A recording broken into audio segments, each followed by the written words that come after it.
Берлускони лично изрази желба да се заземе за македонските ставови во институциите каде Македонија не е присутна, да ги пренесе нашите ставови она во што тој верува дека е реална состојба. Со овие зборови се испратија македонскиот претседател Ѓорги Иванов и италијанскиот премиер Силвио Берлускони по едночасовната средба овде во Рим.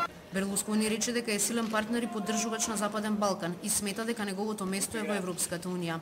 Резултатот од сето ова ќе го знаеме по завршување на декемврискиот самит кој утре и задутре се одржува во Брисел.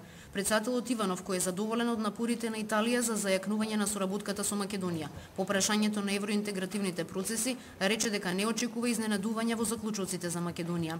Берлускони детално е запознат со целиот процес на преговори за решавање на спорот за името. Иванов барал фер третман за Македонија и примена на словенечко-хрватскиот модел за македонските евроинтеграции. Изрази желба да го пренесе нашиот глас, бидејќи во оние институции кај што не сме присутни, тој вети дека тој ќе окаже она што треба да окаже македонската страна. Односно да едноставно го искаже она што го мисли тој за нашиот регион, за нашата земја и односно зашто Македонија се уште е во една таква состојба како што се наоѓа сега.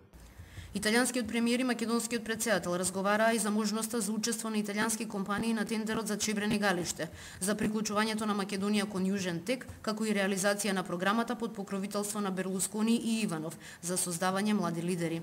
Оваа посета, договорена во Лисабон, е дел од македонската дипломатска офанзива за евроатлантските интеграции. Сушност, средбава е прва која имаше Берлускони по вчерашниот драматичен ден, кога со 3 гласа разлика обезбеди парламентарно мнозинство за доврба на владата.